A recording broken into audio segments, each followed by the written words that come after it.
Business के forms में होता यह है कि एक बिजनेस का तरीका होता है सोल प्रोप्राइटर।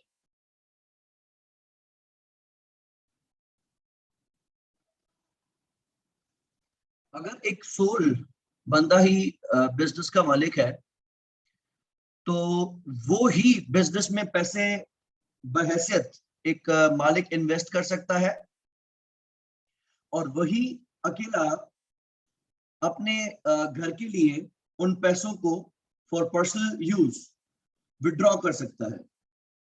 तो बाकी सारी चीजें तो वैसे ही रहेंगी, लेकिन वो अपनी स्टेटमेंट्स में दिखाएंगे, बैलेंस शीट में दिखाएंगे कैपिटल अकाउंट, जिसमें ये मूवमेंट्स दिखाई जाएंगी कि ऑनर ने बिजनेस में कितना पैसा इन्वेस्ट किया था,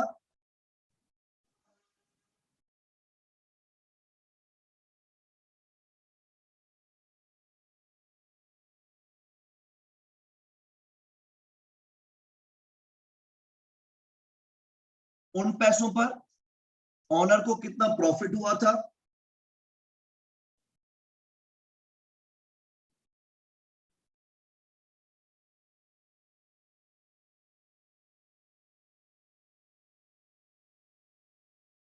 और ऑनर ने पर्सनल यूज के लिए कितना अमाउंट विड्रॉ किया है, जिसको हम वर्ड देते हैं ड्राइंग्स का।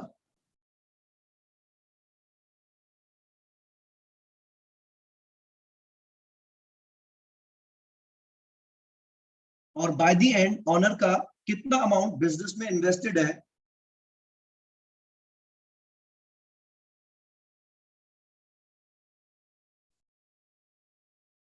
वो हम कैपिटल अकाउंट के अंदर शो करते हैं।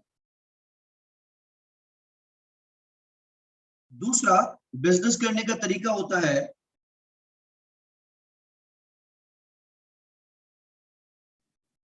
पार्टनरशिप।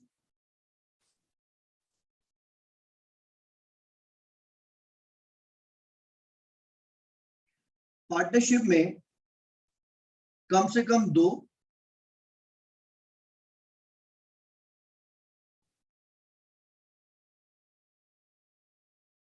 या फिर उससे ज्यादा ऑनर्स होंगे और वो बिजनेस में पैसा इन्वेस्ट करेंगे। हम इसमें क्या करते हैं, हर पार्टनर का अलग अलग अकाउंट मेंटेन करते हैं। दो अकाउंट रखे जाते हैं,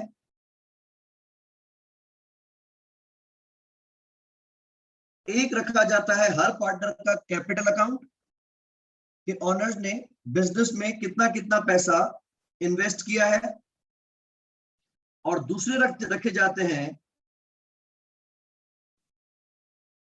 उन पार्टनर के करंट अकाउंट्स।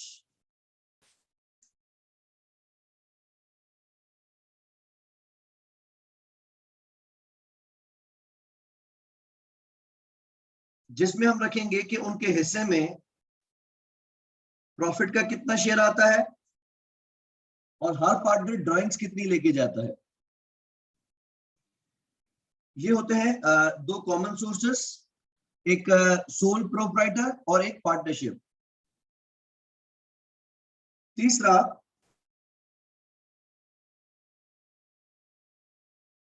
तरीका होता है कॉर्पोरेट से एक लिमिटेड लायबिलिटी कंपनी।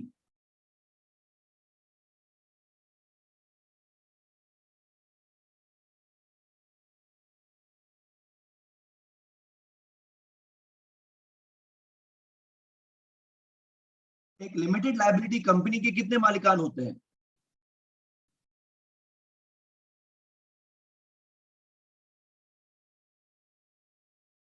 इन ऑनर्स को हम टाइटल देते हैं किस चीज का, कि ये ऑनर्स बेसिकली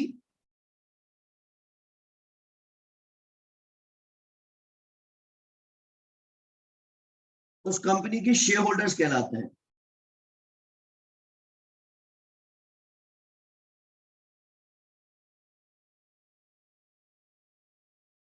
ये शेयर होल्डर्स कंपनी की डे टू डे एक्टिविटीज में तो इन्वॉल्व नहीं हो सकते, और ना ही कोई ऑनर अपनी मर्जी का अमाउंट विड्रॉ कर सकता है। लिहाजा इनके लिए हम रखते हैं इक्विटी अकाउंट्स। इक्विटी में एक अकाउंट रखा जाता है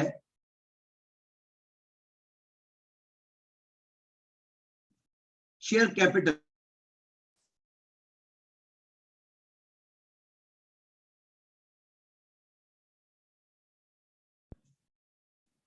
क्योंकि एक लिमिटेड लायबिलिटी कंपनी अपने ऑर्डिनरी शेयर्स इशू करती है, तो हम देखेंगे कि उस कंपनी ने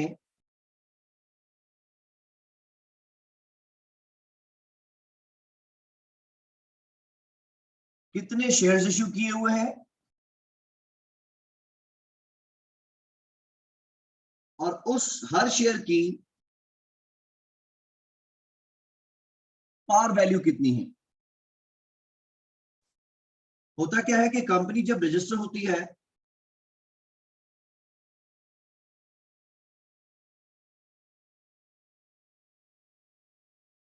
तो वो इशू करती है ऑर्डिनरी शेयर्स। ये ऑर्डिनरी शेयर्स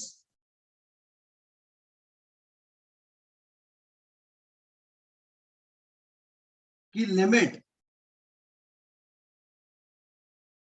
ऑथराइज की जाती है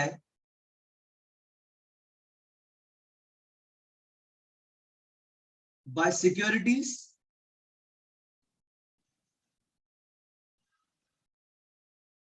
एंड एक्सचेंज कमीशन।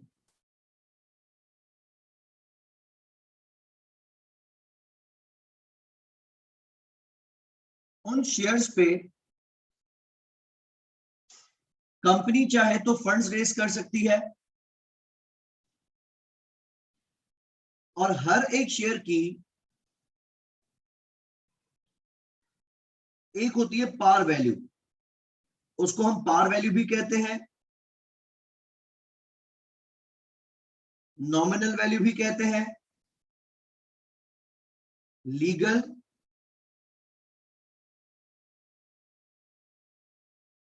या फिर फेस वैल्यू।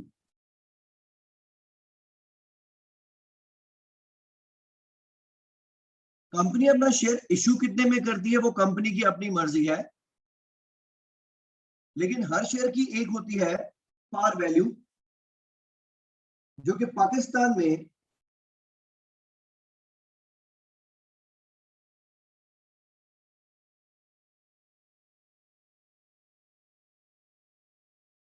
हर शेयर की 10 रुपए होती है।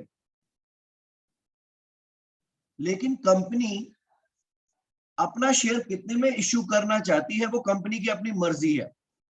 अगर उसको लगता है कि किसी वैल्यू पे, लेट्स से 40 रुपए पे, 60 रुपए पे, 100 रुपए पे, किसी भी वैल्यू पे अगर उसको लगता है कि मेरा शेयर होल्डर, इन्वेस्टर मुझसे शेयर्स खरीदेगा, तो वो कंपनी का रिस्क है। तो एक हो गई पार वैल्यू,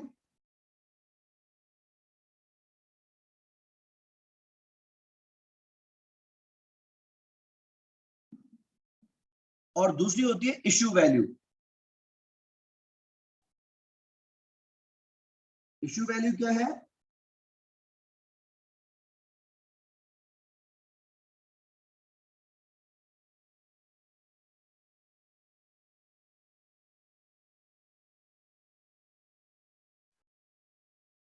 जिसपे कंपनी अपना शेयर इश्यू करती है।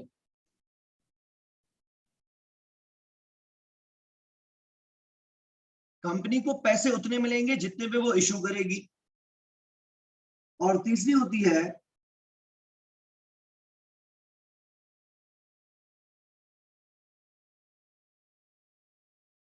Market value. मार्केट वैल्यू मतलब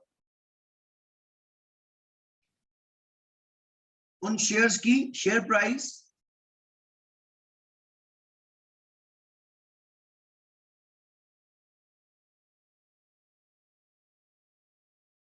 trading at stock exchange. Say for instance,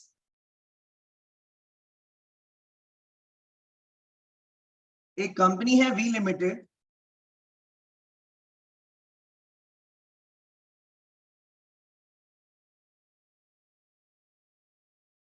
वो अपने 6 लाख शेयर इशू कर दी है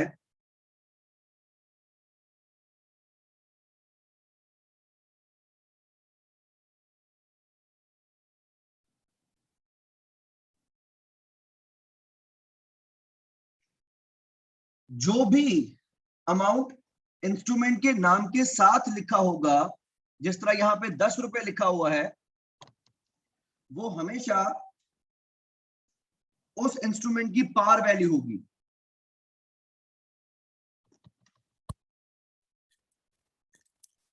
तो उस शेयर जिनकी पार वैल्यू 10 थी, हमने उसको इशू कितने में किया है? लेट्स से फॉर इंस्टेंस हम उनको इशू करते हैं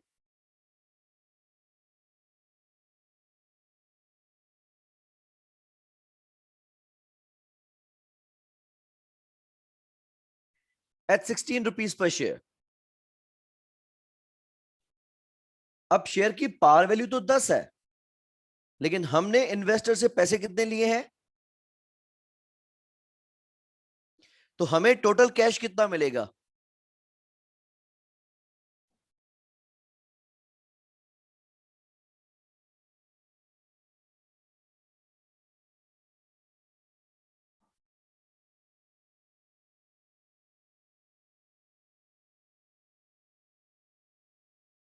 शेयर्स कितने इशू किए हैं?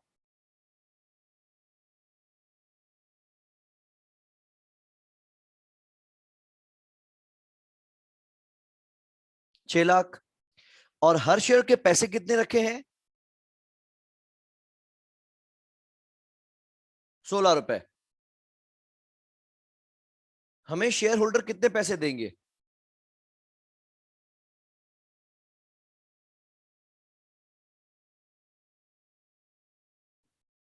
कितने बन रहे हैं? 96 लाख। 9,600,000। अब ये पैसे हमने क्योंकि शेयर होल्डर से लिए हैं, जो कि हमारी कंपनी के ऑनर्स हैं, मालिकान हैं, तो जब हमें ये पैसे मिलेंगे हम डेबिट करेंगे उस टाइम पे कैश और बैंक। कंपनी को पैसे कितने मिले? 9,600,000। इसमें से जितने पैसे पार हैं वो क्रेडिट किए जाएंगे in equity account heading share capital. ठीक है, शेयर कैपिटल। शेयर कैपिटल हमेशा पार पे रिपोर्ट किया जाता है।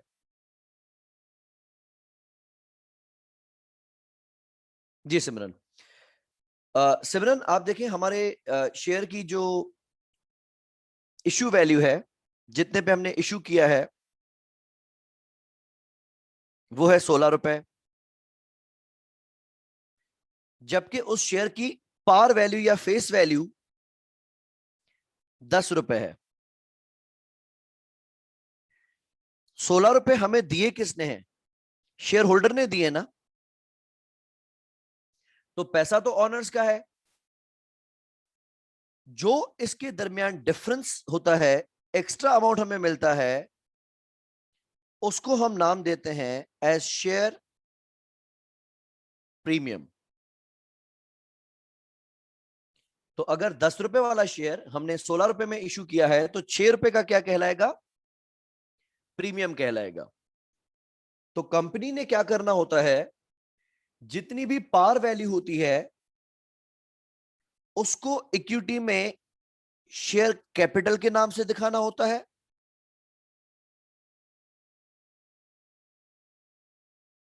और जितना एक्स्ट्रा पैसे उसको मिले होते हैं उसका एक शेयर प्रीमियम के नाम से अकाउंट दिखाना होता है। हैं दोनों इक्विटी अकाउंट्स, ये भी इक्विटी है, शेयर प्रीमियम भी और कैपिटल भी।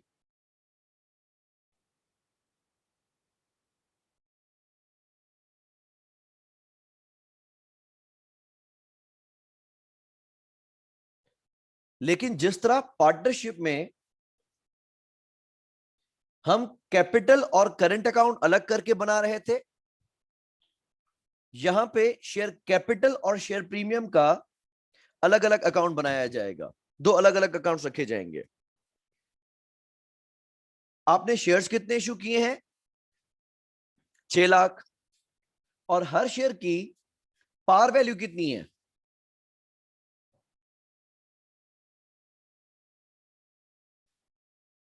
10 रुपए। तो 6 लाख अगर पार के हिसाब से देखे जाए तो इनकी वैल्यू कितनी बनेगी?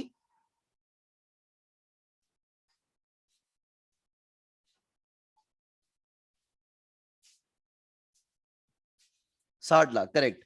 तो शेयर कैपिटल में हम डालेंगे उन शेयर्स की पार वैल्यू, और आपको इजाफी पैसे कितने मिले हैं?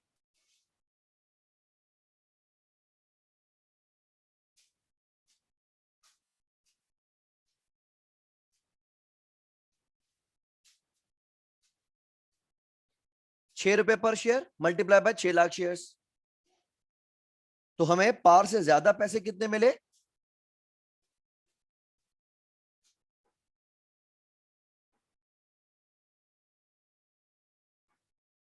36 लाख। कंपनी अपने कैपिटल में एक दिखाएगी शेयर कैपिटल और दूसरा दिखाएगी share premium. That is difference between the value at which the shares have been issued and par value. तीसरा हम बात करते हैं मार्केट वैल्यू की।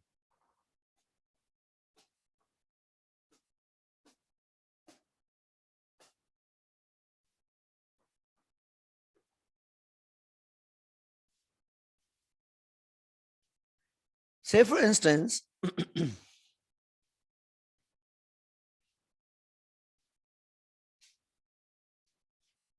ईयर एंड पे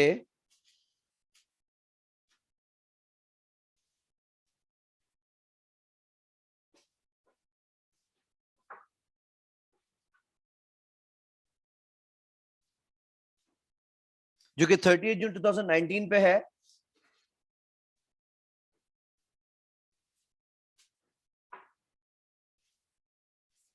स्टॉक मार्केट में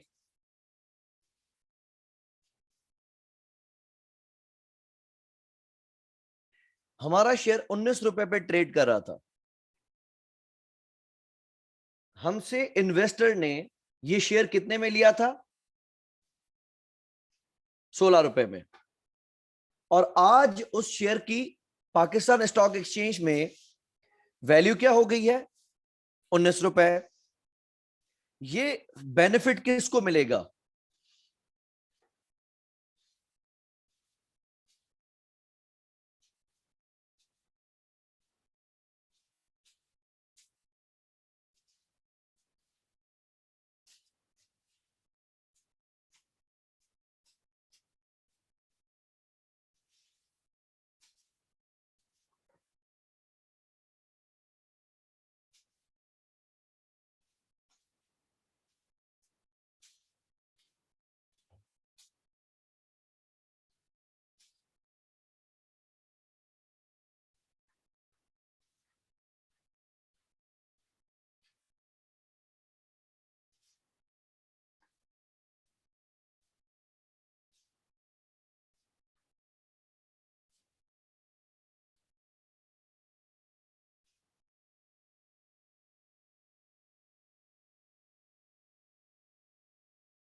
क्लियर है कि जो भी मार्केट प्राइस में फ्लक्चुएशंस आएंगी, फिर शेयर की वैल्यू बढ़ जाती है या शेयर्स की वैल्यू गिर जाती है, उससे हमारा कोई सरोकार नहीं होगा। वो gains and losses directly investor को होंगे।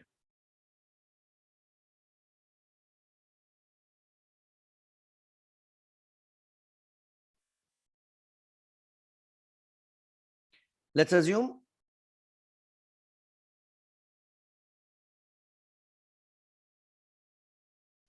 एक कंपनी है,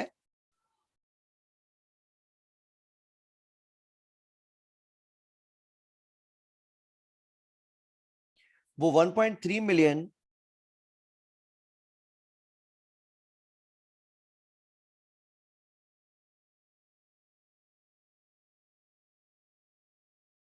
₹10 ऑर्डरी शेयर्स इशू करती है।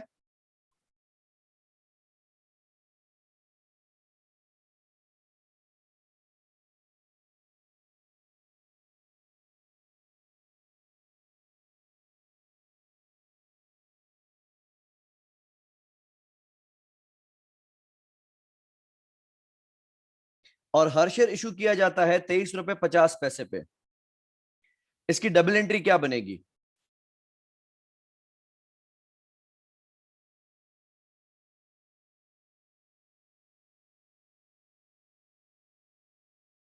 पैसे कितने मिलेंगे कंपनी को?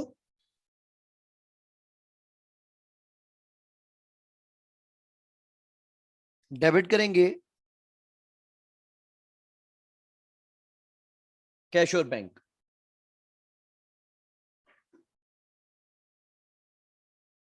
सही, 3,05,50,000, 30,550,000। इसमें से हम क्रेडिट करेंगे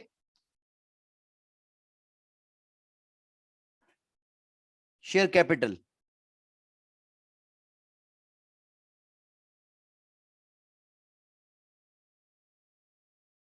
शेयर कैपिटल हमेशा पार वैल्यू पे जाएगा, correct. So it's 13 million multiply by 10, sorry 1,300,000 multiplied by 10, so that is rather 13 million। 1,30,00,000 जाएंगे शेयर कैपिटल में,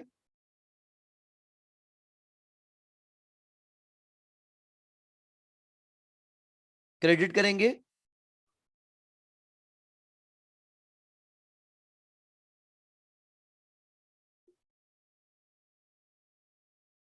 इजाफी amount share premium, it's 17,550,000।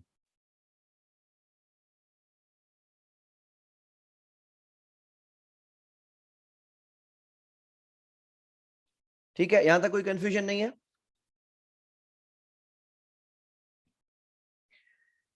Companies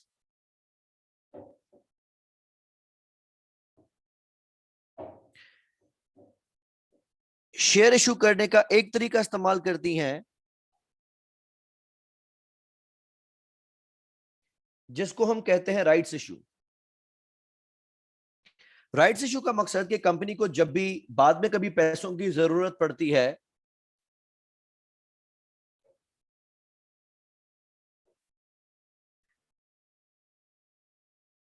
तो अपने एग्जिस्टिंग शेयर होल्डर्स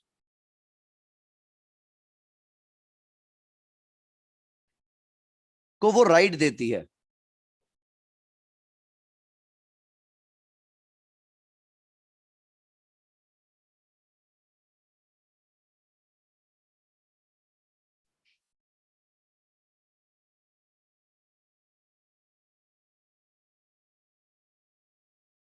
अगर कंपनी ने टोटल 10 लाख शेयर्स इशू किए हुए हों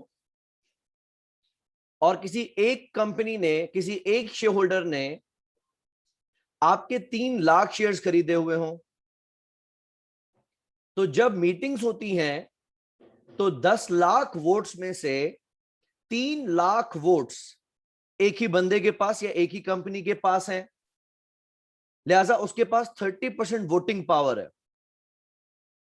अगर कंपनी नए लोगों को मजीद शेयर्स इशू कर दे, मिसाल कंपनी को पैसों की जरूरत पड़ जाती है और कंपनी 5 लाख नए शेयर्स इशू कर देती है कुछ नए लोगों को, तो अब वो बंदा जिसके पास 3 लाख शेयर्स हैं उसके पास 30% वोट्स नहीं है, क्योंकि उसके पास 3 लाख थे आउट ऑफ 1 मिलियन, अब उसके पास 3 लाख है आउट ऑफ 1.5 मिलियन, तो उसका कंट्रोल 20% पे आ जाएगा। पहले उसके पास 30% शेयर्स थे, वोटिंग पावर था, अब उसके पास 20% हो जाएगा, जिससे आपके शेयर होल्डर्स नाराज हो जाते हैं।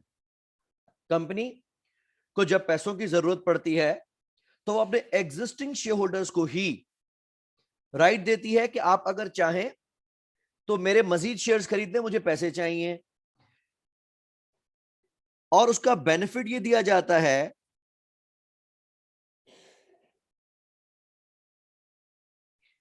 कि मार्केट में शेयर जितने का चल रहा होता है,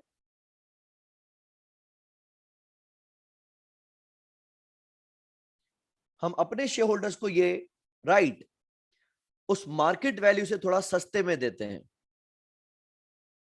ये शेयर होल्डर की मर्जी है कि उन राइट्स को वो एक्सरसाइज करता है या नहीं करता, लेकिन कंपनी को पैसे मिलेंगे।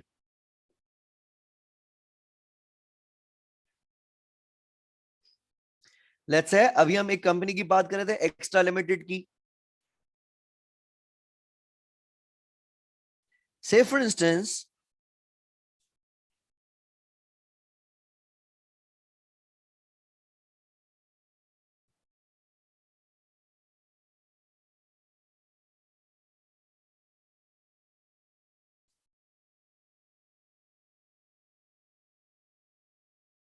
हमारी कंपनी ने 144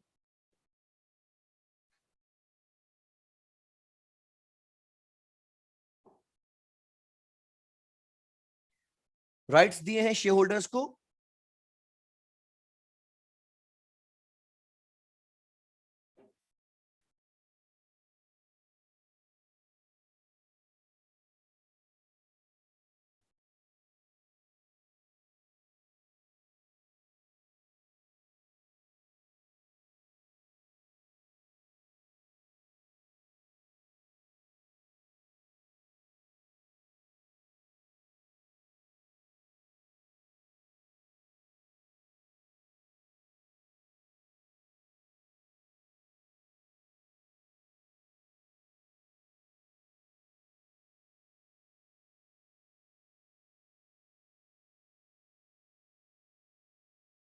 ओके, अब इसको देखिएगा।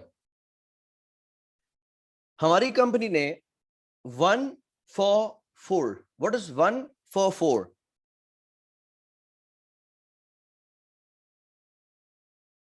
144 का मकसद कि हम एक नया शेयर देंगे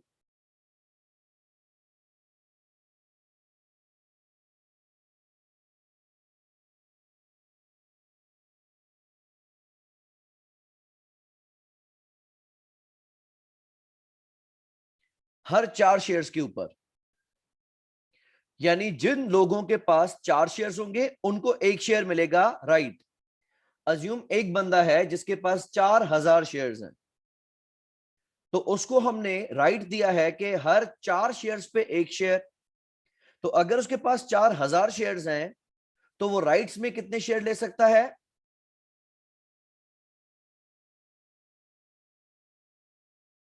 1000, ठीक है, 1 फॉर एवरी 4। अब देखें, एक्स्ट्रा लिमिटेड के पास पहले से ही शेयर्स कितने इशूड है?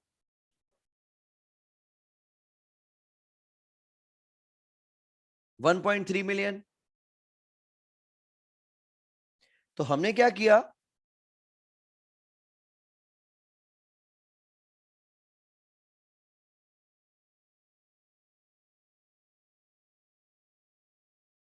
$1.3 मिलियन शेयर्स, हर 4 शेयर्स पे एक शेयर, तो इसको हम मल्टीप्लाई करेंगे 1 फॉर एवरी 4 से। तो अगर 13 लाख शेयर्स हैं तो राइट्स में कितने इशू होंगे?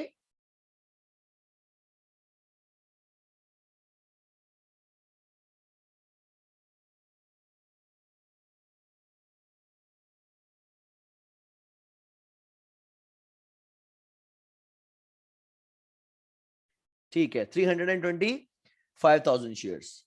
और हमने कितने पे इशू किए हैं? 20% discount on share price of 30 rupees per share. अब मार्केट में हमारा शेयर चल रहा था 30 रुपए का, और हमने अपने एग्जिस्टिंग शेयर होल्डर्स को 20% डिस्काउंटेड वैल्यू पे इशू किए। तो हमें शेयर होल्डर पैसे कितने देगा?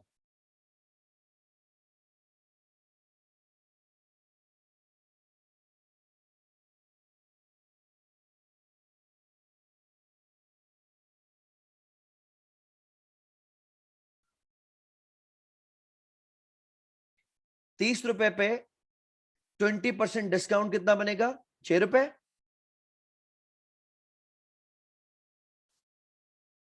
तो बाकी शेयर होल्डर हमें पैसे कितने देगा पर शेयर?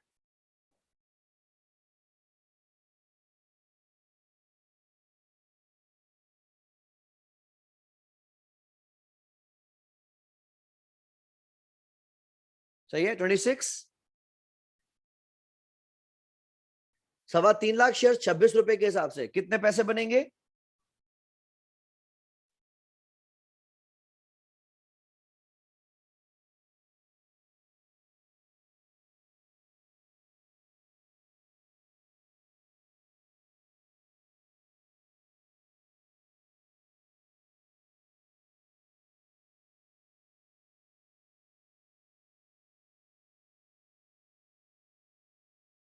सही है, सॉरी 24 रुपीज पर शेयर। ठीक है, माय मिस्टेक।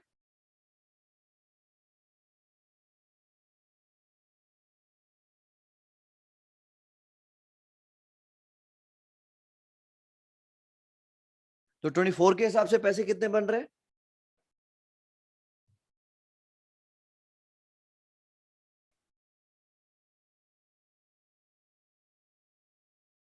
$7,800,000।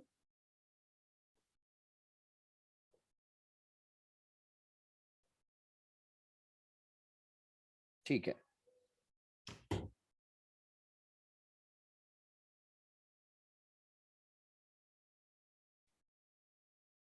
अब हमने मजीद शेयर्स इशू कर लिए, पैसे कितने मिले उसको हम डेबिट करेंगे कैशियर बैंक।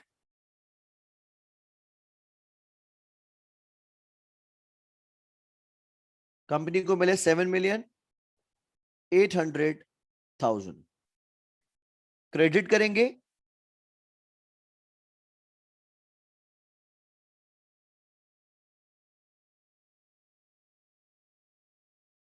Share capital.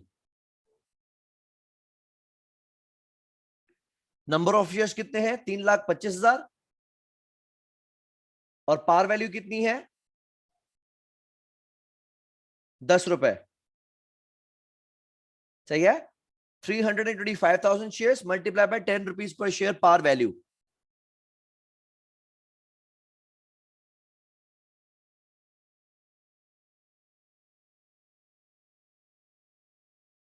बत्तीस पचास। और बाकी जो डिफरेंस है दैट इज एक्चुअली 24 रुपए और 10 रुपए, 14 रुपए का डिफरेंस। उसको हम क्रेडिट करेंगे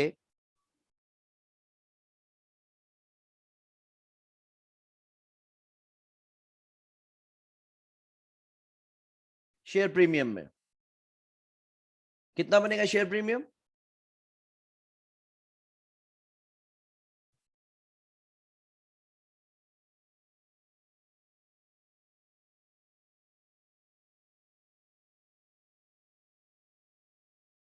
$45,50,000। ठीक है,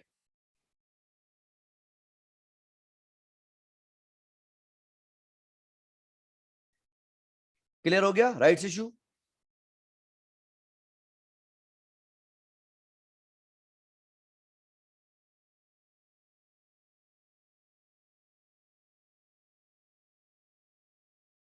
ठीक है, तीसरा तरीका होता है शेयर इशू करने का,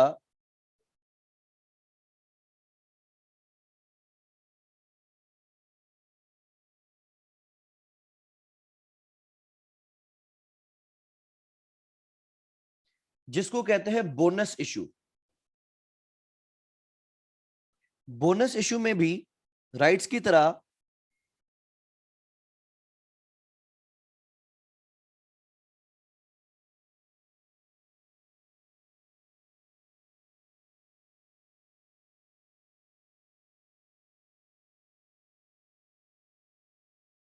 एग्जिस्टिंग शेयर होल्डर्स को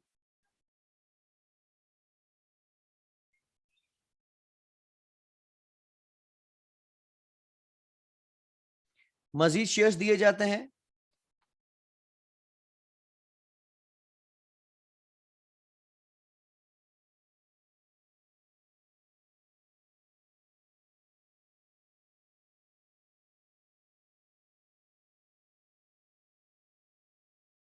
लेकिन ये शेयर्स दिए जाते हैं फ्री ऑफ कॉस्ट। कंपनी को ये शेयर्स इशू करने से एक पैसा भी नहीं मिलता, मुफ्त में शेयर्स दिए जाते हैं। ऑब्वियसली एक सवाल उठ सकता है, या ऑब्वियसली उठेगा, कि कंपनी ऐसा क्यों करेगी। पहला,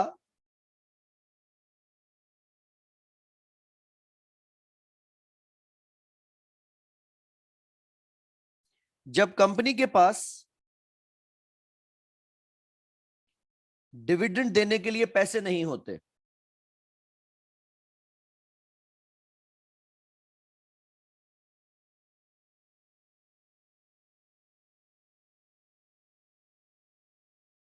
शेयर होल्डर एक आस लगाए हुए है कि कंपनी प्रॉफिट में जा रही है तो हमें पैसे देगी। कंपनी प्रॉफिट में तो है, लेकिन उसके जहन में कुछ लॉन्ग टर्म प्लान्स हैं। वो चाहती है कि ये पैसा हमारे पास रहे और हम इन पैसों को लॉन्ग टर्म में इन्वेस्ट करें। अगर हमने पे आउट कर दिया, डिस्ट्रीब्यूट कर दिया और शेयर होल्डर्स को दे दिए ये पैसे, तो हम ग्रो नहीं कर सकेंगे।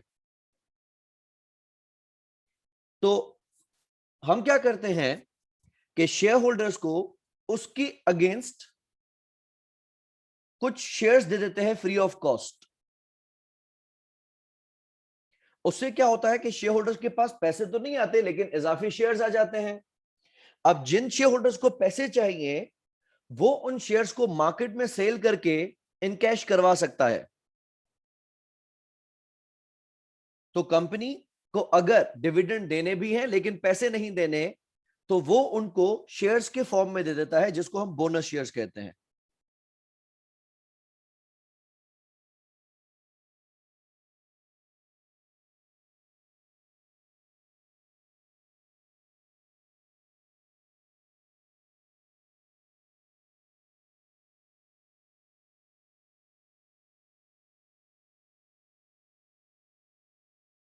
दूसरा, कंपनी ये चाहती है कि हमारे शेयर्स कुछ लिमिटेड लोगों के हाथों में ठहर ना जाएं। कुछ लोग ऐसे होते हैं जो शेयर्स खरीद के सो जाते हैं, जो कि शेयर्स खरीद के भूल जाते हैं, बस बैठ जाते हैं कि हम हमारे पास शेयर्स हैं, और वो डिविडेंड या लॉन्ग टर्म कैपिटल एप्रिसिएशन का वेट कर रहे होते हैं। मार्केट में अगर किसी कंपनी की शेयर की ट्रांजैक्शंस रुक जाएंगी या स्लो हो जाएंगी, तो उसकी शेयर प्राइस उतनी तेजी से नहीं बढ़ेगी जितनी तेजी से बढ़नी चाहिए। मार्केट में ट्रांजैक्शन होना जरूरी है, तो वो फ्री में मजीद शेयर्स इशू करके चाहती है कि उनकी ट्रांजैक्शन हो और स्टॉक मार्केट में उसकी वैल्यूएशन और बेहतर हो। अच्छा, बोनस इशू में कंपनी को क्योंकि पैसे कोई भी नहीं मिलते और नंबर ऑफ शेयर्स में इजाफा तो होता है, तो बोनस इशू के लिए हमें शेयर कैपिटल में नंबर ऑफ शेयर्स तो बढ़ाने ही है। उसके लिए हम क्या करते हैं, क्रेडिट करेंगे शेयर कैपिटल।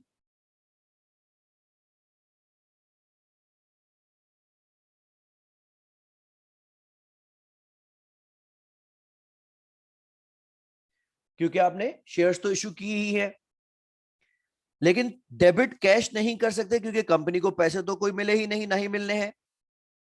तो इसको डेबिट कर दिया जाता है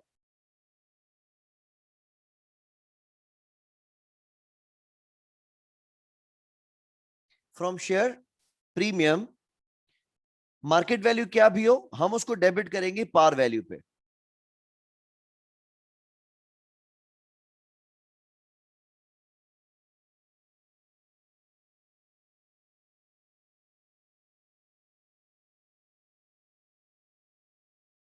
लेट्स अज्यूम हम उसी कंपनी की एग्जांपल लेते हैं।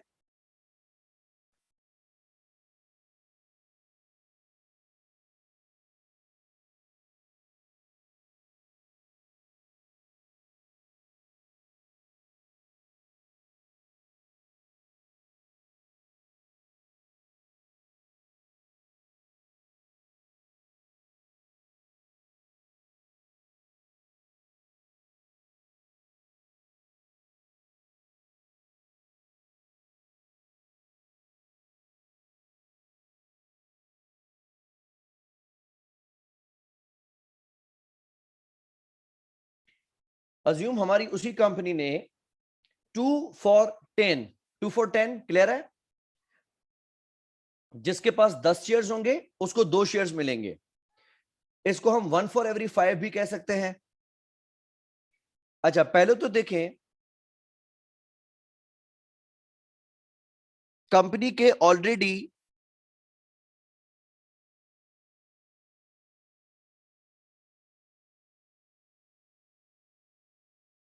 इश्यूड शेयर्स हैं कितने?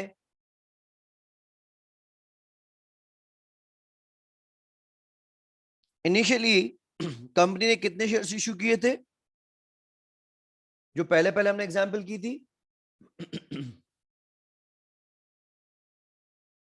13 लाख।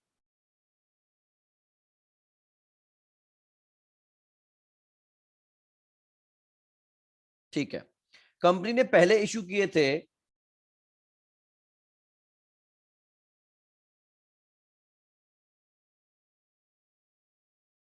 13 लाख शेयर्स। उसके बाद कंपनी ने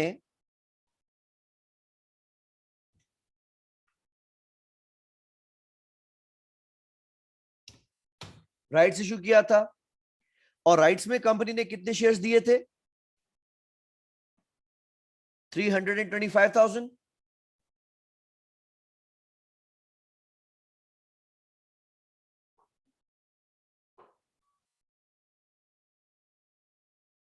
ये बात याद रखिएगा कि कंपनी कभी भी इस बात का रिकॉर्ड मेंटेन नहीं कर सकती कि किन लोगों ने पूरे पैसों पे शेयर्स खरीदे हैं और किन लोगों ने राइट्स में शेयर्स खरीदे हैं।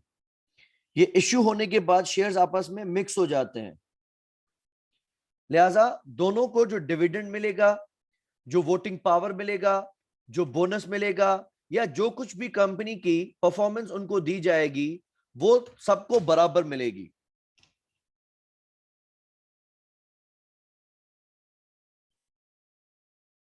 तो कंपनी के पास कितने शेयर्स थे बोनस से पहले?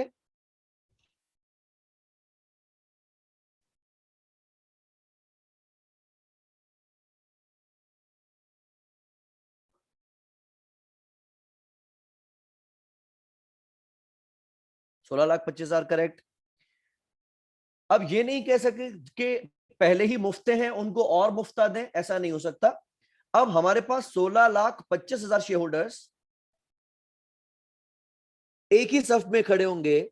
हम ये शनाख्त नहीं कर सकते कि इनमें से कौन से शेयर होल्डर्स ने पूरे पैसे देके शेयर्स खरीदे थे और कौन से शेयर होल्डर्स ने राइट्स में खरीदे हैं। अच्छा, अब हम बोनस कितने दे रहे हैं?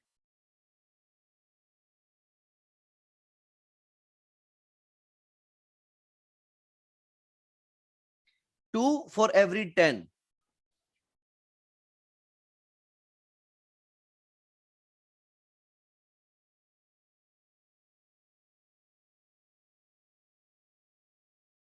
जिसके पास 10 होंगे उनको 2 मिलेंगे।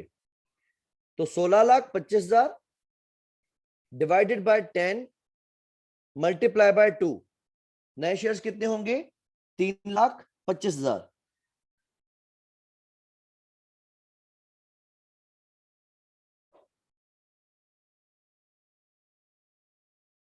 लेकिन ये 3,25,000 शेयर्स हम फ्री ऑफ कॉस्ट दे रहे हैं।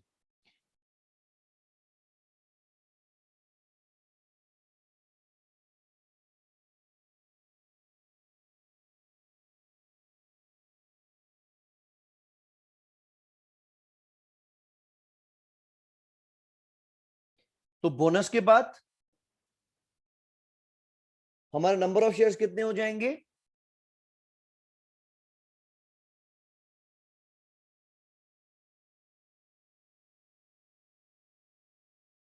19,50,000। सही है। अब बोनस शेयर्स की हम क्या एंट्री पास करेंगे? बोनस शेयर से पैसे तो हमें कोई नहीं मिले, लेकिन नंबर ऑफ शेयर्स में इजाफा हुआ है। तो हम इसको फाइनेंस कहां से करेंगे? शेयर प्रीमियम से। डेबिट करेंगे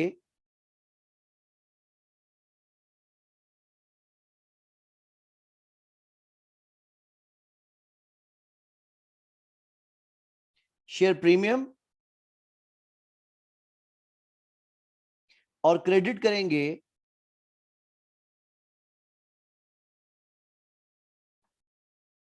शेयर कैपिटल। शेयर कैपिटल तो हमेशा पार वैल्यू से ही क्रेडिट होगा। तो आपने शेयर्स इश्यू किए हैं 3,25,000 मल्टीप्लाइड बाय 10, ये क्रेडिट हो जाएंगे 32,50,000 शेयर कैपिटल में,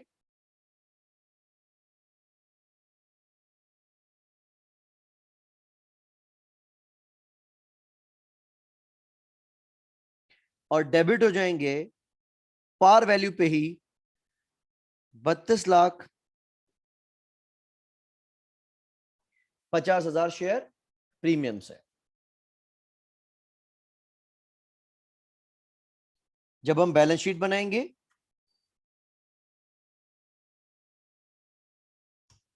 तो शेयर कैपिटल में कितना आएगा,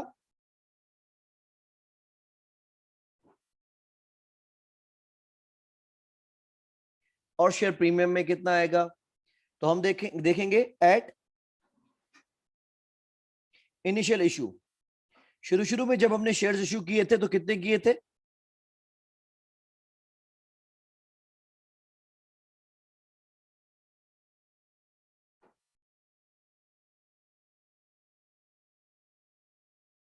₹13,00,000। उसकी डबल एंट्री हमने देखी क्या की थी, 13,00,000 शेयर कैपिटल में, 13 million in fact, and 17,550 share premium में।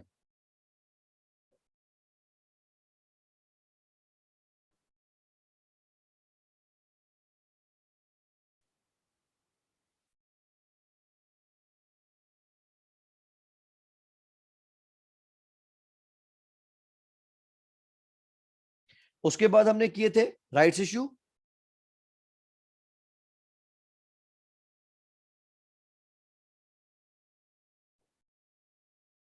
क्या सीन था राइट्स इश्यू का,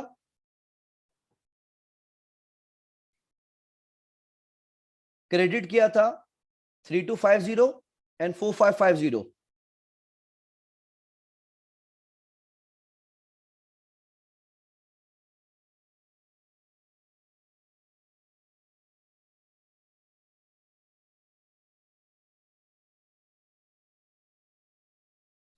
और अब क्या हो रहा है कि हमने जब बोनस इश्यू किया है तो बोनस में शेयर प्रीमियम डेबिट हुआ है,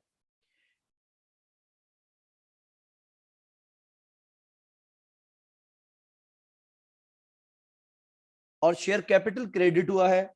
शेयर कैपिटल को हमने क्रेडिट किया है 32,50 से,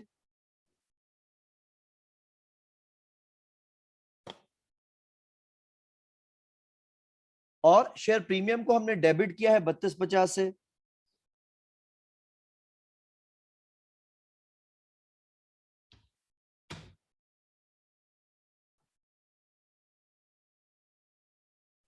तो साल के आखिर में हम देखेंगे जब हम स्टेटमेंट ऑफ फाइनेंशियल पोजीशन बना रहे हैं,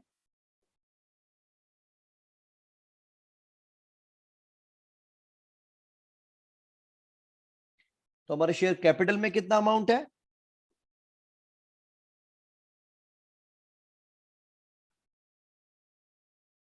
और शेयर प्रीमियम में कितना अमाउंट है। कैपिटल में कितना आएगा 13 मिलियन, करेक्ट, प्लस 3,250 प्लस 3,250, ये हम पहले भी कैलकुलेट कर चुके थे, 19,500,000।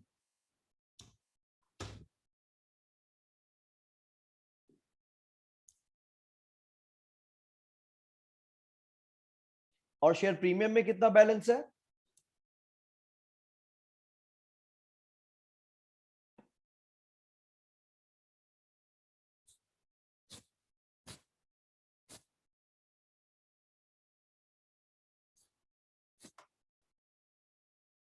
$18,850, चेक करें, करेक्ट 18,850, ठीक है सिमरन।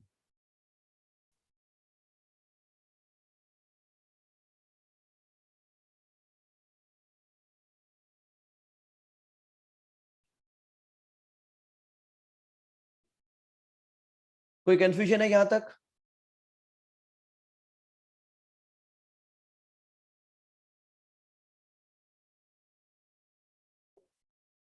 ओके। अब हम आगे आ रहे हैं कि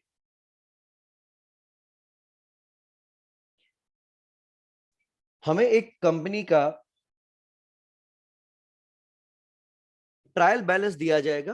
ट्रायल बैलेंस आपने बचपन में पढ़ा हुआ है कि नॉमिनल लेजर के जितने भी टी शेप अकाउंट्स होते हैं, उन तमाम टी शेप्स को एक जगह पे डेबिट और क्रेडिट पे रखा जाता है। आपको उसके साथ कुछ एडजस्टमेंट्स दी जाएंगी, जो कि आई बिलीव इससे पहले वाले जितने भी फाइनेंशियल रिपोर्टिंग के सब्जेक्ट्स हैं, अकाउंटिंग के सब्जेक्ट्स थे, उसमें हमने सोल प्रोप्राइटर की हद तक ये काम किया था। अब हम इसको लेके आते हैं कंपनी के लेवल पे। नोट्स हम देख सकते हैं, कहता है कि एक कंपनी के पास रेवेन्यू है, रेवेन्यू पे नोट नंबर 1 अप्लाई होगा, यानी इसमें किसी किस्म की कोई एडजस्टमेंट रिक्वायर्ड होगी, वो हम देखेंगे कि क्या एडजस्टमेंट है। कॉस्ट ऑफ सेल्स इसने ऑलरेडी बता दिया है। नॉर्मली अगर आपको याद हो,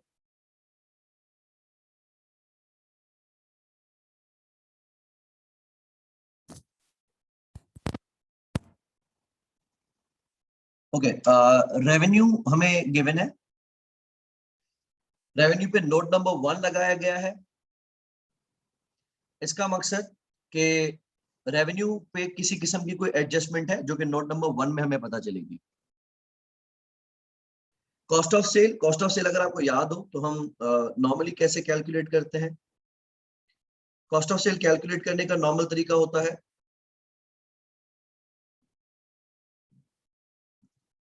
ओपनिंग इन्वेंट्री प्लस इसमें करते हैं परचेजेस और माइनस इसमें से करते हैं क्लोजिंग इन्वेंट्री। और उसके अलावा जितनी भी डेप्रिसिएशंस वगैरह होती हैं वो हम इसमें प्लस करते हैं। अच्छा, सो फार इसने बताया है कि कॉस्ट ऑफ सेल 2,90,600 की है, ठीक है। डिस्ट्रीब्यूशन कॉस्ट, ठीक है। एडमिन एक्सपेंसेस है, okay. Loan note interest and dividends paid. Dividends का मकसद क्या है? डिविडेंड्स जो हम अपने ऑर्डिनरी शेयर होल्डर्स को देते हैं।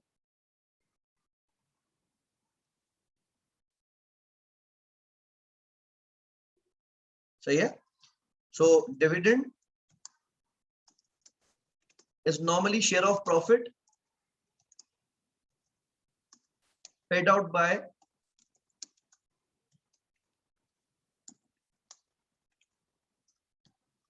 company to its ordinary shareholders। Company ये हर साल दे ऐसी कोई रिक्वायरमेंट नहीं है, जरूरी नहीं है, लेकिन कंपनी देना चाहे तो दे सकती है। बहरहाल ये टोटल अमाउंट है 13.38 का। इसमें इंटरेस्ट भी शामिल है और डिविडेंड्स भी शामिल है। एक बात याद रखेंगे कि dividends are never reported as an expense in profit और लॉस, क्योंकि ये कंपनी का खर्चा नहीं है, but these are deducted from retained earnings।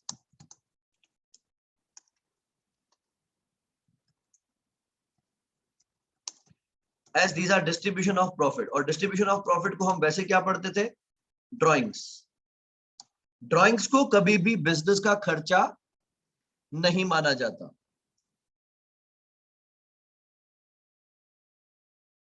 जो इंटरेस्ट है उसको हम एक्सपेंस मान सकते हैं, मानेंगे इनफैक्ट, जिसको हम इंटरेस्ट कहते हैं या फाइनेंस कॉस्ट।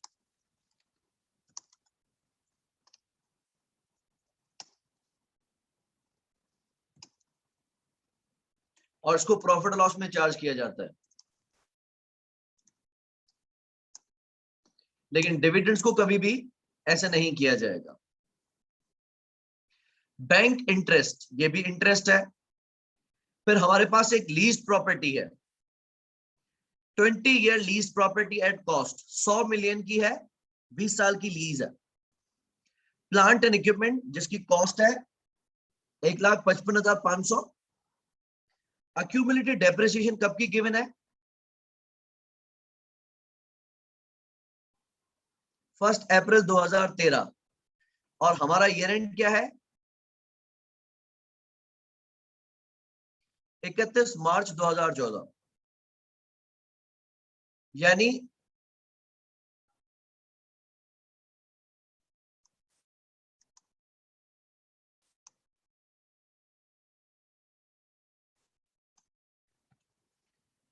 इस साल की डेप्रिसिएशन चार्ज की गई नहीं है। सही है, क्योंकि अक्यूमुलेटेड डेप्रिसिएशन का बैलेंस कब का है? साल की शुरुआत का है। इस साल अक्यूमुलेटेड डेप्रिसिएशन को क्रेडिट नहीं किया गया। इन्वेंट्री कब की है?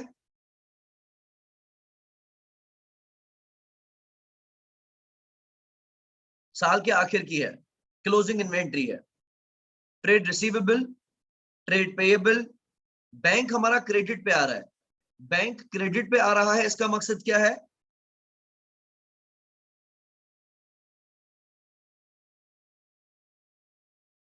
कि हमारे बिजनेस के ऊपर ओवरड्राफ्ट है।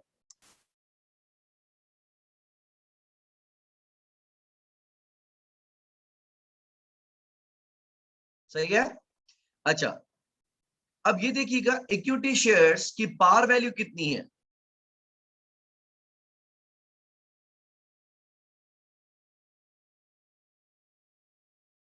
और हम equity shares calculate, share capital किस तरीके से करते हैं? Number of shares multiplied by par value.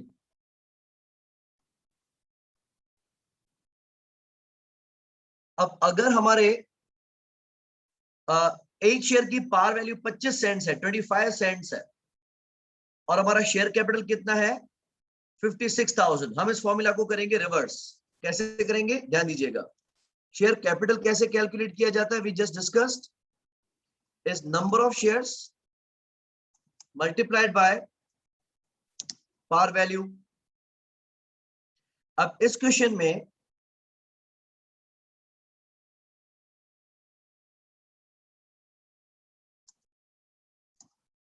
Share capital कितना है हमें क्वेश्चन में गिवन है?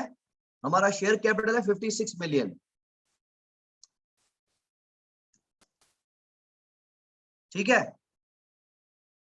नंबर ऑफ शेयर्स कितने हैं हमें नहीं पता, और पार वैल्यू कितनी है?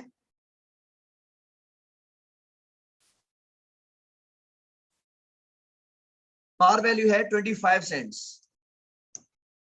अब इस फॉर्मूला में अगर हम नंबर ऑफ शेयर्स फाइंड करें तो कितने आएंगे? इक्वल के उस पार जो 56 मिलियन है, डिवाइड करेंगे इसको 0.25 से, तो हमारे ये आ गए number of shares.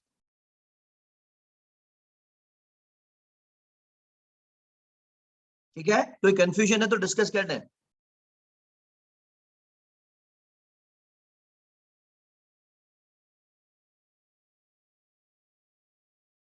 So number of shares निकालने का तरीका क्या बनेगा? Share capital divided by par value per share. हमारी कंपनी के शेयर्स हैं 224 मिलियन। शेयर प्रीमियम आपको पता है किसको कहते हैं, हमने अभी भी पढ़ा था। रिटेन्ड अर्निंग्स कब की गिवन है? 1 अप्रैल की। रिटेन अर्निंग्स हमेशा कैसे कैलकुलेट की जाती हैं?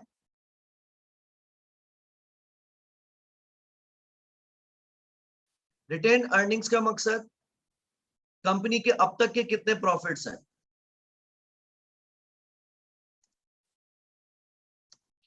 इसका तरीका होगा, जितना भी ओपनिंग बैलेंस हो इसमें हम प्लस करेंगे प्रॉफिट अगर लॉस होता है तो loss for the year, less करेंगे इसमें से डिविडेंड्स,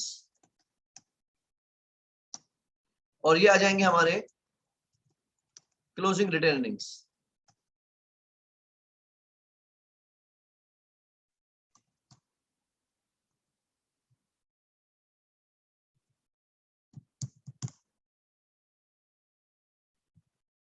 अच्छा, अब रिटेन अर्निंग्स की तरफ हम बाद में आते हैं।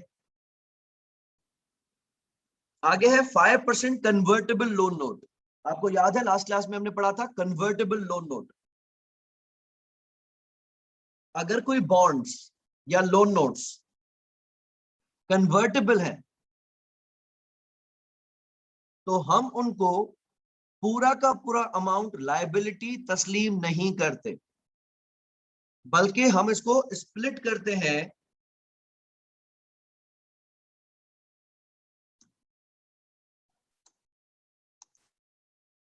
Into date and equity. ठीक है, इसका एक अमाउंट बनेगा डेट और एक अमाउंट बनेगा इक्विटी, जबकि इसने पूरे के पूरे 50 मिलियन को लायबिलिटी में दिखाया हुआ है। उसके अलावा टैक्स की कैलकुलेशंस है, वो मैं आपको बाद में समझाता हूं, अभी नोट्स पढ़ते हैं।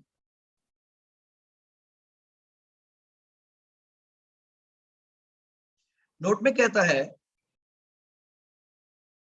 revenue includes an amount of $20 million for cash sales made through Extol's retail outlets during the year on behalf of Frankes।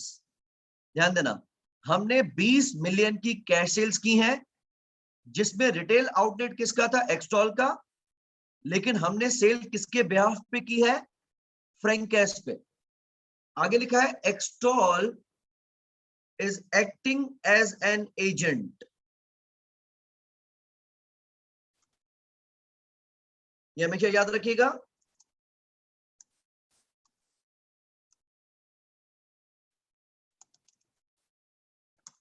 कि एजेंट सिर्फ और सिर्फ कमीशन को रेवेन्यू मान सकता है।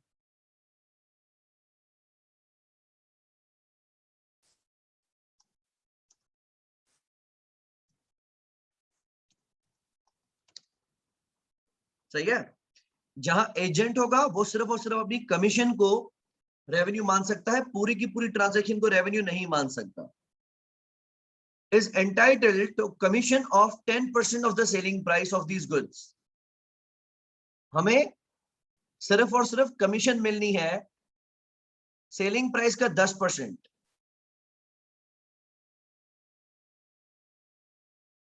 Bye 31 March 2014 Extol had remitted to Frankes $15 million out of $20 million and recorded this amount in cost of sale। अच्छा, पहले इस बात को बताएं, आपको समझ में आई है कि हमने हमारे रिटेल स्टोर से 20 मिलियन की चीजें बिकी हैं, जिसपे हमारा सिर्फ 10% कमीशन का अख्तियार है। बाकी पूरे के पूरे 18 मिलियन हमने फ्रैंकेस को भेजने हैं, देने हैं। हमने क्या किया है, पूरे के पूरे 20 मिलियन को अपना रेवेन्यू मान लिया है। क्या हम पूरे 20 मिलियन को रेवेन्यू मान सकते हैं? नहीं, क्योंकि हम एजेंट हैं, और एजेंट की हैसियत में जितनी हमारी कमीशन बनेगी हम सिर्फ उतना रेवेन्यू रिकॉर्ड कर सकते हैं।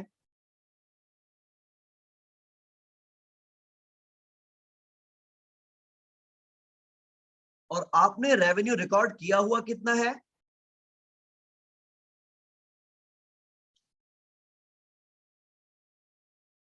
$20 मिलियन का। 20 मिलियन में से 2 मिलियन का रेवेन्यू आप रख सकते हैं, जो कि 10% कमीशन है।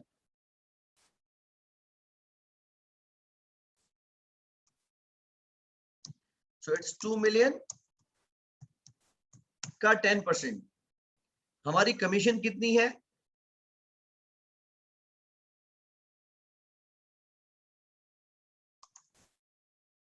2 मिलियन, 20 मिलियन का 10%। हम इसको ठीक कैसे करेंगे? रेवेन्यू को कम कर देंगे। रेवेन्यू आपने कितना रिकॉर्ड किया हुआ है, एक बार वापस बताइएगा। रेवेन्यू आपने कितना रिकॉर्ड किया हुआ है?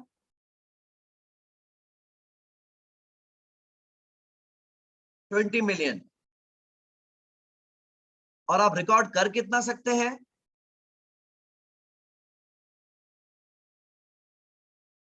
2 मिलियन। तो मैं रेवेन्यू को 18 मिलियन से डेबिट कर देता हूं।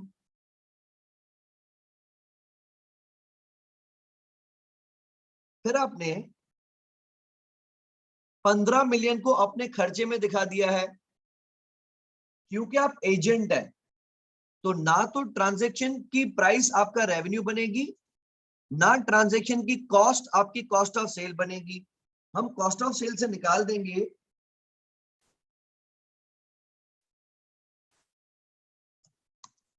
15 मिलियन। अब ध्यान दीजिएगा, टोटल आपने कितने पैसे कलेक्ट किए हैं?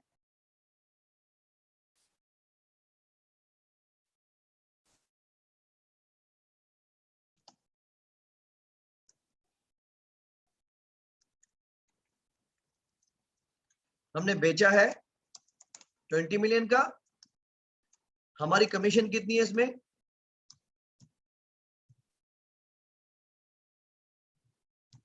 इसका 10%। बैलेंस हमने उनको देना कितना है? 18 मिलियन। ऑलरेडी हम इनको कितना दे चुके हैं? 15 मिलियन। बाकी पेएबल कितना है? 3 मिलियन। तो हम क्रेडिट कर देंगे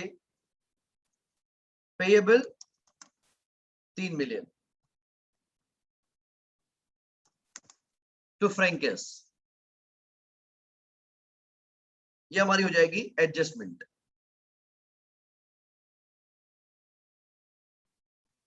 कोई कंफ्यूजन हो तो डिस्कस कर लें।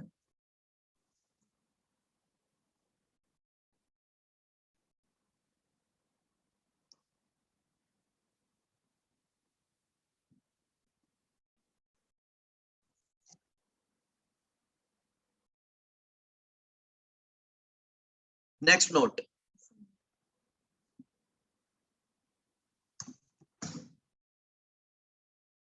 plant and equipment is depreciated at 12.5% per annum on reducing balance basis।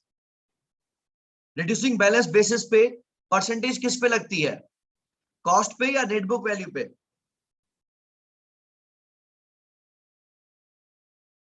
Reducing balance basis में परसेंटेज किस पे लगाते हैं? कॉस्ट पे या नेट बुक वैल्यू पे?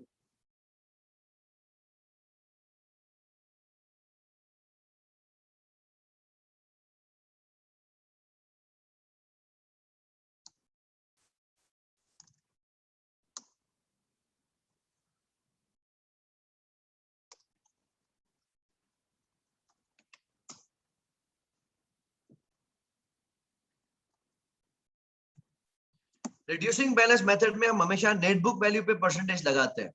देखते हैं हमारी नेट बुक वैल्यू है कितनी। प्लांट एंड इक्विपमेंट की कॉस्ट कितनी है? 155,500।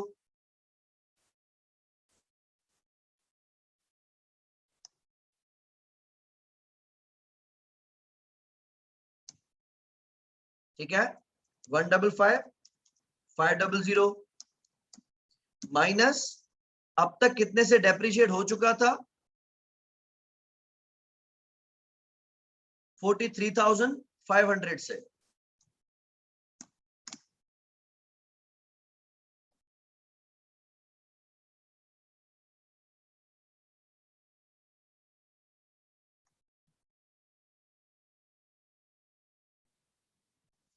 अब इस पे लगाएंगे डेप्रिसिएशन। डेप्रिसिएशन कितना परसेंट है नेट बुक वैल्यू का?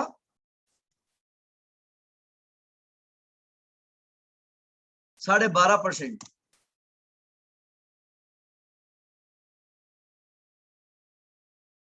ये है हमारी डेप्रिसिएशन। अब ये इसकी वैल्यू थी 1 अप्रैल 2013 पे, और ये इसकी नेट बुक वैल्यू होगी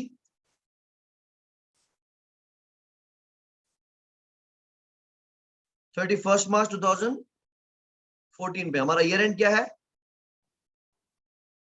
31 March 2014। Cost minus depreciation.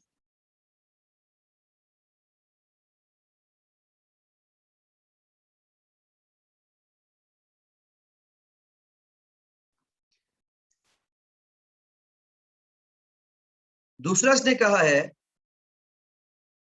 that all amortization or depreciation on non-current asset is charged to cost of sale। अच्छा, अब एक आ गया प्लांट एंड इक्विपमेंट। दूसरा हमारे पास एसेट कौन सा है? Lease property.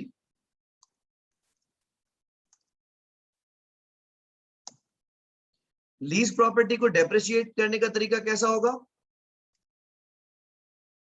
स्ट्रेट लाइन, क्योंकि उसकी लाइफ हमें बताई गई है। लाइफ कितनी है? 20 इयर्स। कॉस्ट कितनी है? 100 million. 100 million divided by 20 years. तो इस साल डेप्रिसिएशन होगी 5000।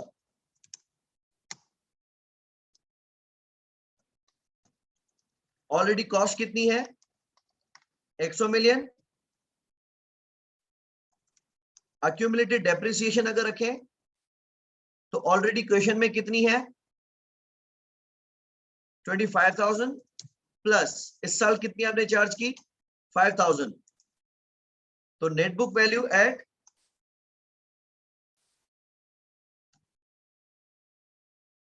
31 मार्च कितनी बनेगी? Cost minus accumulated depreciation.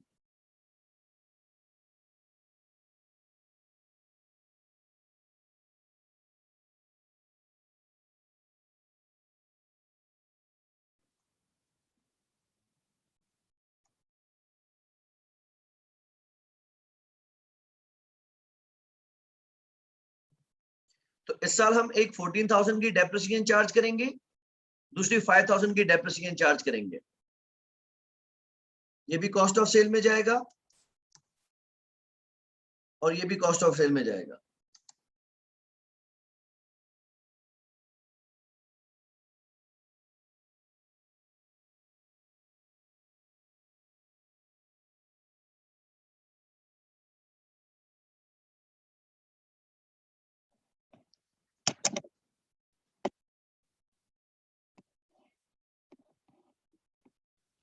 Next is note number 3.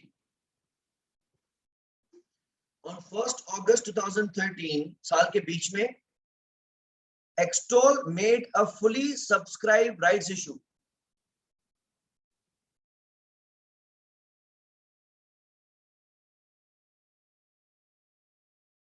Right issue क्या किया होगा हमने? एग्जिस्टिंग शेयर होल्डर्स को दिया होगा। और कैसे दिया है? On 2 new shares for every 5 shares. जिसके पास 5 शेयर्स थे उसको हमने 2 शेयर्स दिए हैं।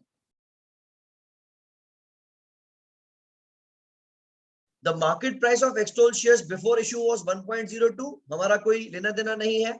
हमने कितने में इशू किए हैं?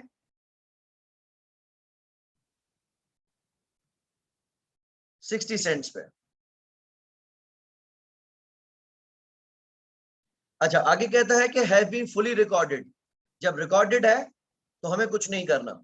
अब ये काम की चीज देखना, ये हमने लास्ट क्लास में पढ़ी थी। ऑन 1 अप्रैल 2013, कितने साल पुरानी बात है? इस साल की शुरुआत में। On 1 April 2013, extol issued 5% 50 million convertible loan notes. जो परसेंटेज इंस्ट्रूमेंट के नाम के साथ लिखी होगी उसको क्या कहेंगे?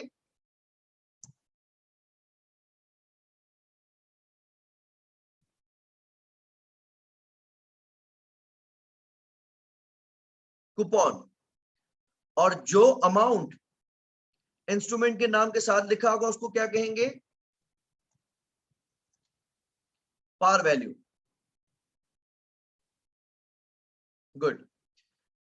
कन्वर्टेबल लोन नोट, कन्वर्टेबल का मकसद ये शेयर्स में कन्वर्ट हो सकता है, तो जब कन्वर्टेबल होता है तो हम उसको क्या करते हैं? इक्विटी एंड डेट पे तोड़ देते हैं।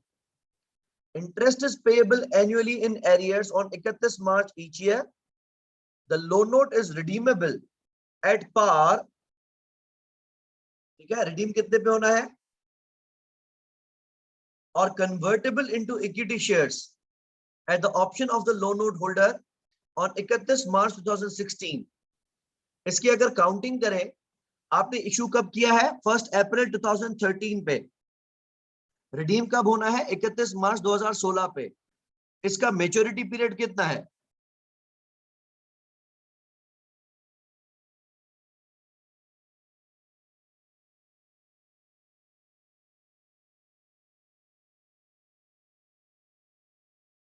कितनी मेच्योरिटी है?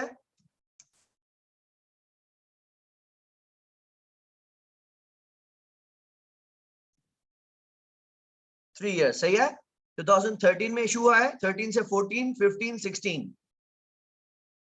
आगे कहता है the interest on equivalent loan note without the conversion right would be 8%। अगर ये कन्वर्टेबल ना होते थे तो इस पे इंटरेस्ट कितना मिलता था? 8%। अच्छा, अब हम इसमें से निकालेंगे डेट और इक्विटी का एलिमेंट। डेट और इक्विटी में तोड़ने के लिए हम क्या करते हैं?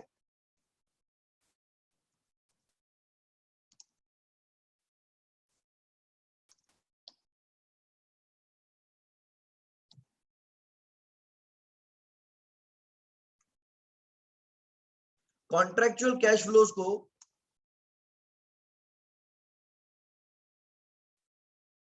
डिस्काउंट करते हैं।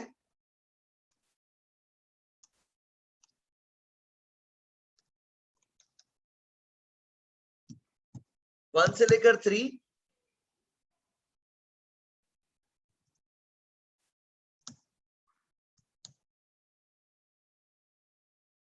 कॉन्ट्रेक्चुअल कैश फ्लो कितना है? पार वैल्यू इज 50 मिलियन, और उस पे इंटरेस्ट कितना मिलेगा? 5%। सही है। और आखिर में कितने पैसे मिलेंगे? 50 मिलियन। और मार्केट में इंटरेस्ट रेट क्या चल रहा है? 8%। एन्युटी फैक्टर लगाएंगे, 1 minus 1.08 power minus 3 years divided by i. ये आ गया annuity factor. Discount factor is 1 divided by 1.08 power 3 years। Contractual cash flow into annuity factor, contractual cash flow into discount factor।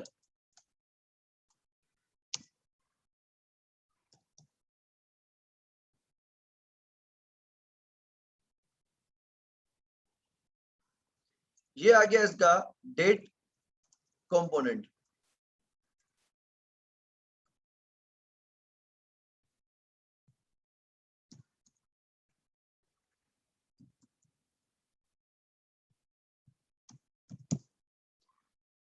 ये आ गया डेट एलिमेंट। हम रखेंगे proceeds हमें कितने मिले, पैसे कितने मिले, और जो बैलेंस होगा उसको हम कहते हैं इक्विटी कंपोनेंट।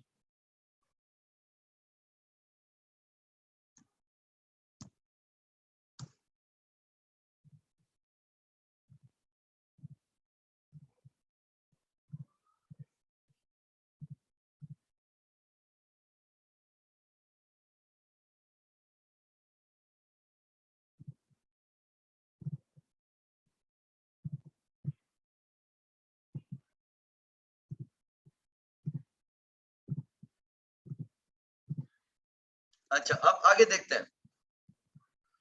हमें इसको 1 साल करना है अमोर्टाइज। हम रखते हैं BD balance, finance cost, coupon और CD balance. Opening balance liability का कितना है, इस पे लगाएंगे 8% इफेक्टिव इंटरेस्ट,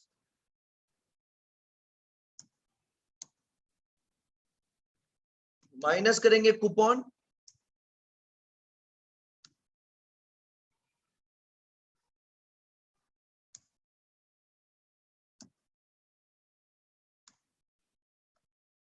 ये आ गया हमारा क्लोजिंग बैलेंस।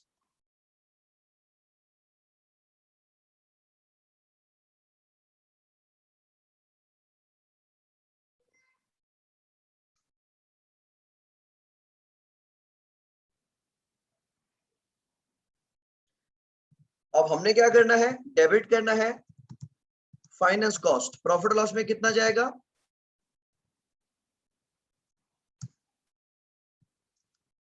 क्रेडिट कर दिया कैश, कूपन कितना पे किया है, और क्रेडिट कर देंगे 5% कन्वर्टेबल लोन नोट्स।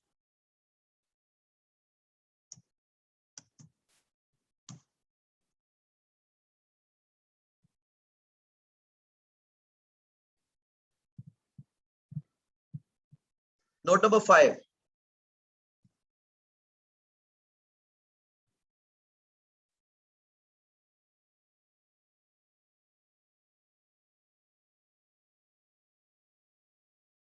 कि हमने इक्विटी डिविडेंड पे किया है 4 सेंट्स का 30 मई पे और 2 सेंट्स का 30 नवंबर पे। टैक्स वाले मैटर को क्योंकि हमने कवर नहीं किया है,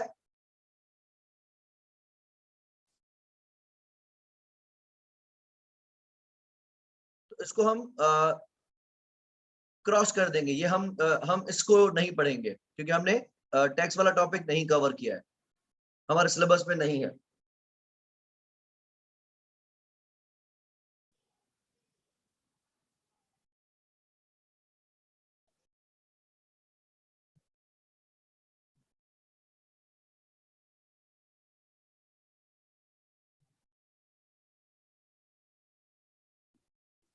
अच्छा, अब हमने करना क्या है, अब हमने फाइनेंशियल स्टेटमेंट्स बनानी है, उसमें जहां जहां एडजस्टमेंट्स हो वहां हमने एडजस्टमेंट्स करनी है।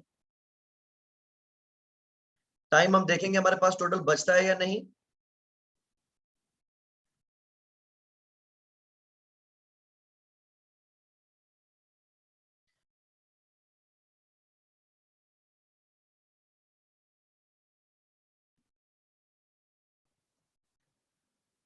कंपनी का नाम है एक्सटॉल लिमिटेड। हम बना रहे हैं स्टेटमेंट ऑफ प्रॉफिट और loss for the year ended 31st March 2014। Revenue,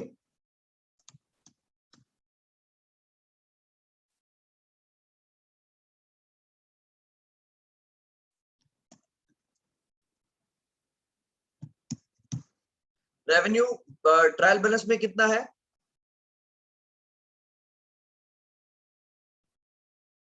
490,000 या क्या 4,90,000 माइनस हमने कितना रेवेन्यू डेबिट किया है, यहाँ पे 18 मिलियन का रेवेन्यू हमने किया है डेबिट, या क्या बाकी रेवेन्यू।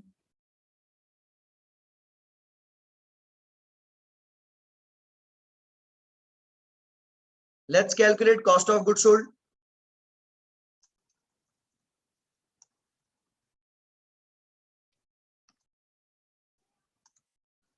ट्रायल बैलेंस में हमारा कॉस्ट ऑफ सेल कितना दिखाया हुआ है, 290,600।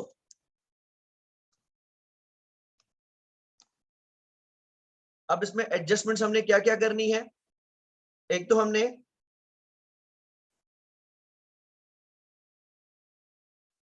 कमीशन रेवेन्यू वाला पार्ट रिवर्स किया था। ये देखें, हमने कॉस्ट ऑफ गुड सोल्ड को 15,000 से क्रेडिट कर दिया।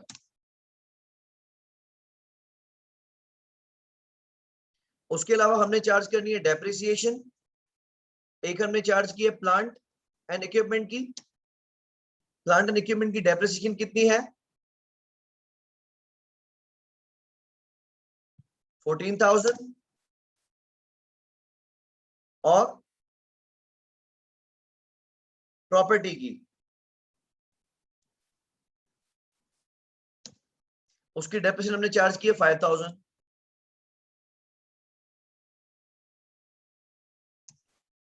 यह आ जाएगा हमारा कॉस्ट ऑफ सेल।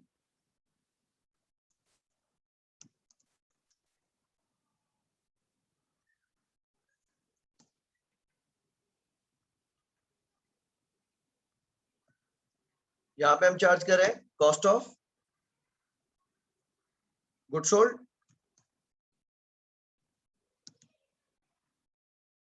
और कॉस्ट ऑफ गुड सोल्ड हमने कैलकुलेट किया है 2,94,600। रेवेन्यू में से कॉस्ट ऑफ सेल माइनस कर दे तो क्या आता है? Gross profit. हमारा ग्रॉस प्रॉफिट आ गया 1,77,400।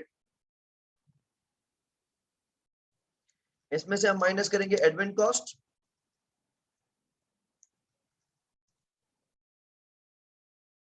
And distribution expense. Trial balance में देखते हैं, हमारी एडमिन कॉस्ट है 36,800।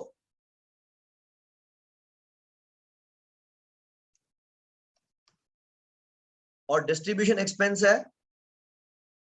33,500।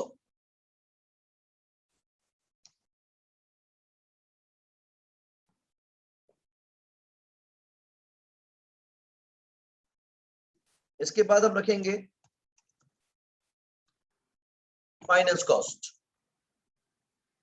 Finance cost already profit loss में कितनी जा चुकी है? 2,500 का कूपन जा चुका है, प्लस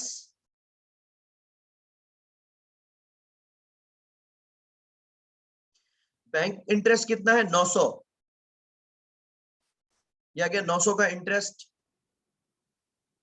प्लस हमें बाकी इंटरेस्ट कितना चार्ज करना है? 1191, क्योंकि उसने सिर्फ कूपन को इंटरेस्ट माना है, ऊपर वाले अमाउंट को, इफेक्टिव इंटरेस्ट को प्रॉफिट लॉस में चार्ज नहीं किया।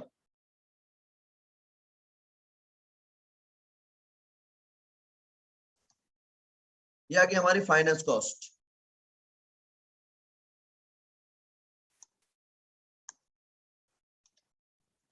कैलकुलेट करेंगे प्रॉफिट बिफोर टैक्स।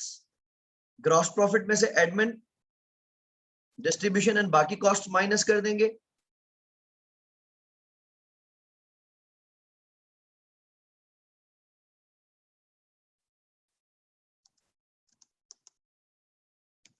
इसके बाद आते हैं टैक्स चार्ज पे।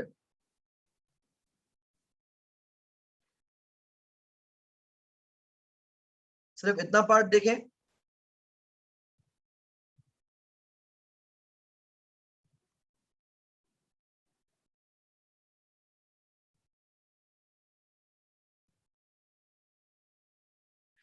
कि 28 मिलियन का हमारा टैक्स है, लेकिन खैर चलो टैक्स की पॉइंट को हम छोड़ देते हैं।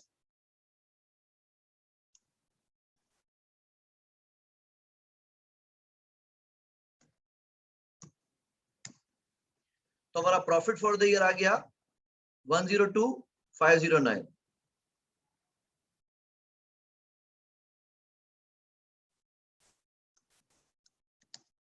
अब हम रखते हैं statement of financial position as at year end 31 March 2014। इसमें हम सबसे पहले क्या रखेंगे? Assets, non current assets,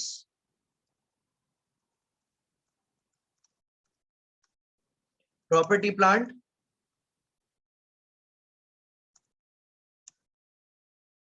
and equipment, IA 16।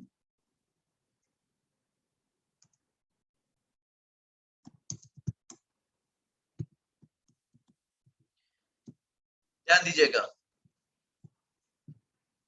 हमारे प्रॉपर्टी प्लांट एंड इक्विपमेंट की नेट बुक वैल्यू कितनी कितनी बची है? प्लांट एंड इक्विपमेंट की 98,000 प्लस लीज प्रॉपर्टी की 70,000।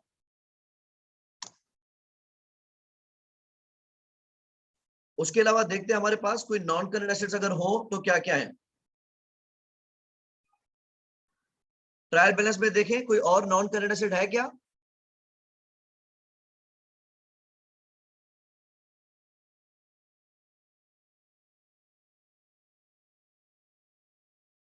कोई भी नहीं है। फिर आते हैं हम करंट एसेट्स की तरफ।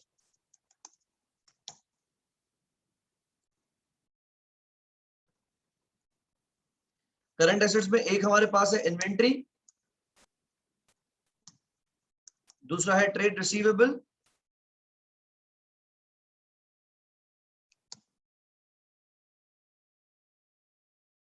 इन्वेंट्री देखो ट्रायल बैलेंस में कितनी लिखी हुई है?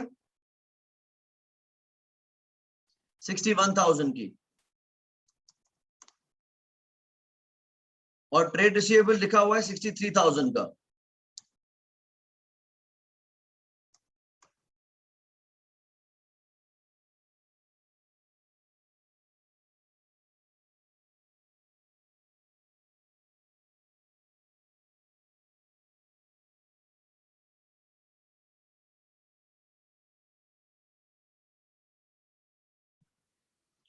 बैंक हमारा ओवरड्राफ्ट में है, नेगेटिव में है, लिहाजा यहां पे नहीं आएगा।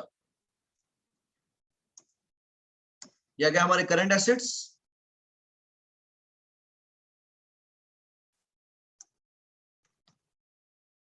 या के टोटल एसेट्स।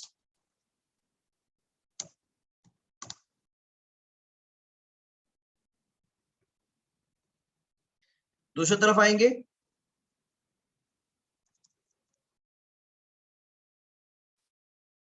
इक्विटी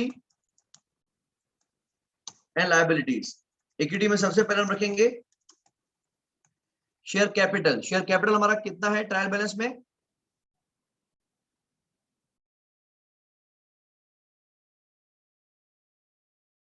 56,000।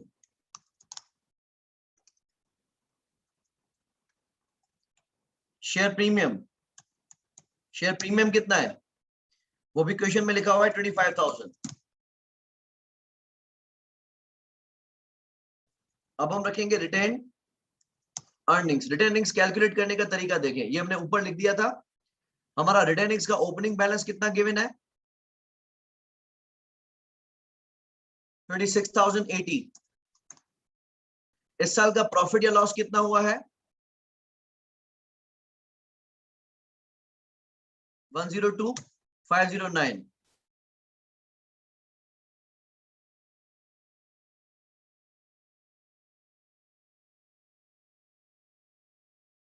ठीक है, डिविडेंड्स कितने पेड है वो देखिएगा। हमारे डिविडेंड्स और लोन नोट इंटरेस्ट मिला के 13,380 थे, माइनस जिसमें से फाइनेंस कॉस्ट कितनी थी, इंटरेस्ट कितना था? 2,500 का। तो बाकी जितना भी होगा डिविडेंड होगा, और डिविडेंड को आपने पे किया है।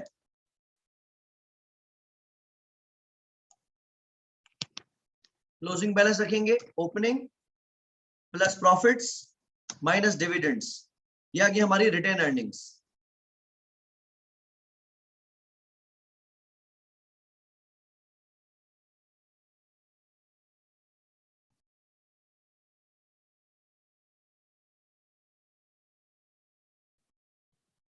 ये आ गई रिटेन अर्निंग्स।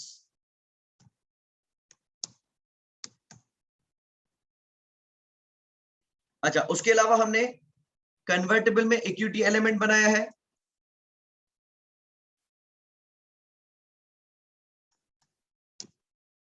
ये हमने कैलकुलेट किया था कि हमारा इक्विटी एलिमेंट आया है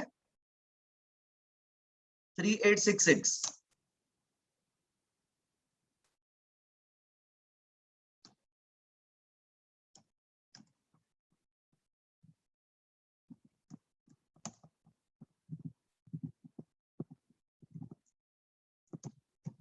ये आ गया हमारी total equity, share capital, share premium, retained earning सब मिला के। अब हम रखेंगे non current liability.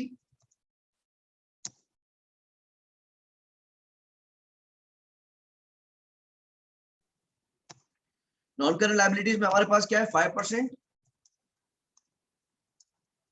Loan notes है, और 5% लोन नोट्स की वैल्यू हमने ऊपर कैलकुलेट की हुई है 47,325।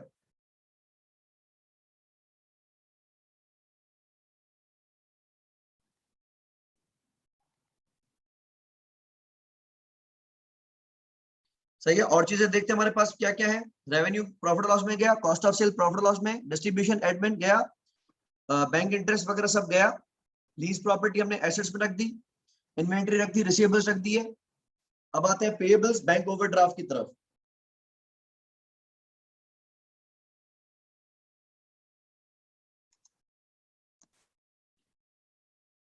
करंट लायबिलिटीज, करंट लायबिलिटीज में एक आ गया ट्रेड पेएबल्स, दूसरा आ गया बैंक ओवरड्राफ्ट,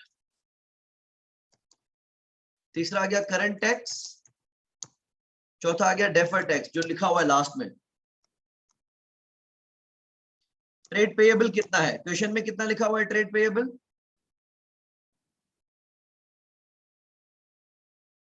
32,200 प्लस एक ट्रेड पेएबल था जो कि पेएबल टू फ्रैंकिस था, यहां हमने कैलकुलेट किया था 3,000 का।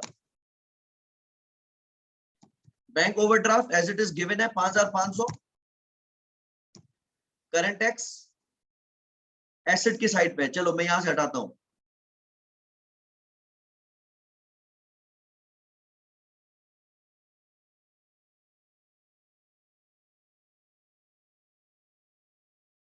करंट टैक्स हमारा एसेट की साइड पे है।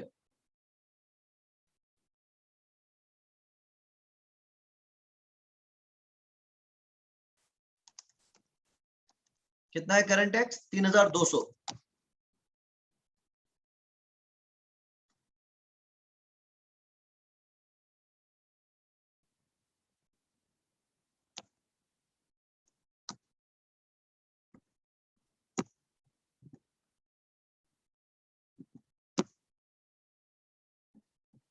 और डेफर्ड टैक्स कितना है क्रेडिट साइड पे, 4,600।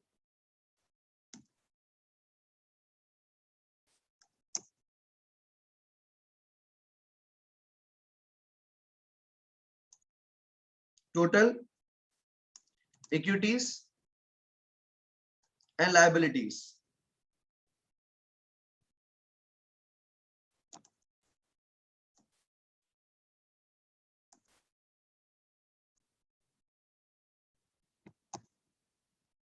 यह गया 5,95,200। आप देख सकते हैं दोनों साइड हमारी बैलेंस है।